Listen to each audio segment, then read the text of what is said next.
Salam kasih karunia, karena semua hanya karena kasih karunia Tuhan Yesus Kristus. Orang yang egois adalah orang yang hanya mementingkan dirinya sendiri. Dia tidak akan berpikir tentang kehidupan orang lain. Ketika dia menjadi senang, dia tidak akan berpikir apakah orang lain sedih, apakah orang lain susah. Yang penting adalah dirinya bahagia, yang penting dirinya adalah senang, dan lain sebagainya. Bahkan di dalam Kekristenan juga banyak ditemukan orang-orang yang egois. Ketika mereka sudah menerima anugerah keselamatan, mereka akan berpikir, yang penting saya selamat, tidak peduli dengan orang lain. Mereka mau selamatkah atau tidakkah, itu urusan pribadi mereka dengan Tuhan. Yang penting saya punya hubungan dengan Tuhan baik, yang penting saya diberkati. Tetapi hal itu tidak dilakukan oleh Yakub di dalam Kejadian 35 ayat yang kedua. Lalu berkatalah Yakub kepada seisi rumahnya dan kepada semua orang yang bersama-sama dengan dia, jauhkanlah dewa-dewa asing yang ada di tengah-tengah kamu.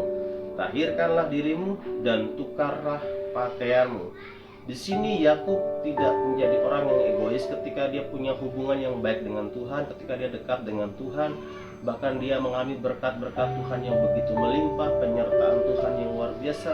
Tapi dia tidak mau hal itu hanya dialami seorang diri saja. Dia mau juga bahwa hal itu dinikmati juga oleh orang-orang lain.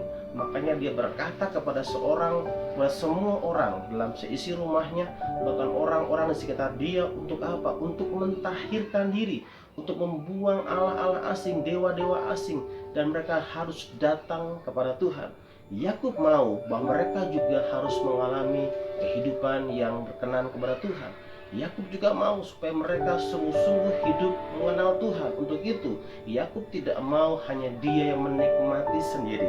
Dia mau berbagi kepada orang lain, karena Yakub bukanlah orang yang egois. Untuk itu, janganlah jadi orang yang egois di dalam kehidupan kita. Tuhan Yesus memberkati.